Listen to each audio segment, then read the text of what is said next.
And now Jason Kumas leading the charge. Ellington out to his left-hand side. Kamara with him. Ellington. Oh, what a goal! The opening goal for West Brom. Ellington, the goal scorer.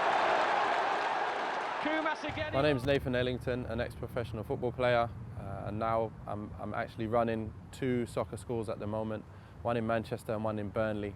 So that's what I do at the moment.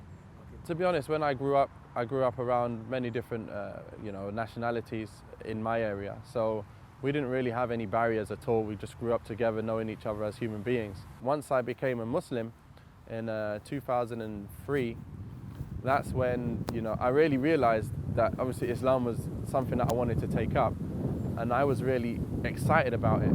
But it actually, unfortunately, came at a time when 9/11 happened and Muslims were seen in a bit of a bad light. I think at that time, to be honest, I think it kind of had an effect on how my career went afterwards as well.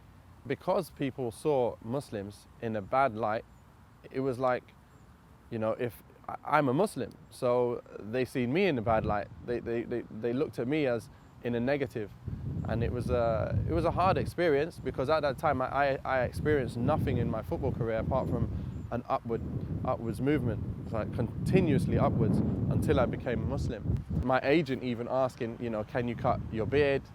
So it's kind of little things that you think that don't matter, they actually did matter in the world of football. I've had a few experiences as a Muslim, a manager saying, when you come in through the gates, you as a Muslim, Islam, leave it at the gate. When I was playing against Millwall away, and we had quite a few young kids, shouting monkey chants, and that was pretty, it's unbelievable, because I was standing there, the steward was there watching them, and I was just laughing, thinking, with disgust, thinking, wow, they're openly doing that, and they're children, and nobody's doing anything about it. And even like when I was on the coach, maybe I'll be sitting there, I don't gamble, I don't bet, so I don't play card games, but some players would do that, whereas I'd be sitting there maybe reading the Quran, and then people say, well, look at that as me in the negative rather than them in the negative. So it's kind of a weird one, where bad is seen as good and good is seen as bad. It's always happened throughout times. I would also point out there was a time when I was playing, and in the changing room I had a little altercation with one of the players, because he for some reason had a problem with me, and then he mentioned something about my religion, and I was thinking, why would you be thinking that? You go pray to your Muslim God, and I was thinking, come on, where does that come from? You might go out on a night out, you might go and do certain things that Muslims are not supposed to do. So they had to cut out. I stopped going out. So then when the players went out for example, Christmas do, that I wouldn't go to the nightclub part, but maybe, I'd go to like a meal or go-karting.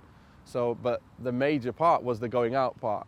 So if you don't go to that part, it's like you're not part of the team, morale kind of thing. So that was, it was fine. Once they understood, it's fine. But it's still a difference. So it does kind of separate you a little bit in that terms. And I think it helped a lot that a lot of the top players that came into the Premiership, they actually were Muslim. So they were the clubs were catering towards these Muslim players, and it made it easier for the lesser known players. As a whole, I would say it's still harder to make it as a black player.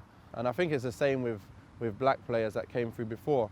They had to make a stand at times, they had to do things, get the brunt of all of the the negativity, so then people like me could come further down the line and not have to worry so much. Keep the faith.